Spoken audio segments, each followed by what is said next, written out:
Assistons-nous enfin à une prise de conscience des autorités de Kiev par rapport à la situation sur le front? En effet, le général Oleksandr Syrsky, qui est à la tête de l'état-major ukrainien, a déclaré aujourd'hui que la Russie avait 3 fois plus de forces et de ressources déployées sur le front. Sachant qu'il faut garder à l'esprit une chose, c'est que la Russie, contrairement à l'Ukraine, n'est pas entrée dans un état de guerre totale. C'est-à-dire que la Russie n'a pas appelé à la mobilisation générale, la Russie n'empêche pas ses ressortissants de quitter le pays s'ils le souhaitent. En parlant des hommes, bien entendu, et c'est d'ailleurs étrange que certains hommes politiques classés à gauche ne l'aient pas ouvert par rapport à cela, puisque c'est un petit peu inégalitaire de demander aux hommes d'aller se faire massacrer pendant que les femmes ont le droit de sortir.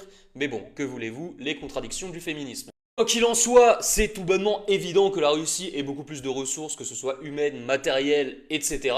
Et surtout, ça va à l'encontre de tout le narratif occidental. Mais ne vous y méprenez pas, ça m'étonnerait que ces déclarations annoncent l'arrivée d'une capitulation de la part de l'État de Kiev. Je pense plutôt que ces déclarations vont être utilisées afin de légitimer au mieux l'envoi de toujours plus d'argent, de matériel, et au pire le déploiement de forces occidentales en Ukraine. Déploiement soutenu d'ailleurs seulement par les gens qui n'iront jamais au front, encore une fois, qu'on se le dise.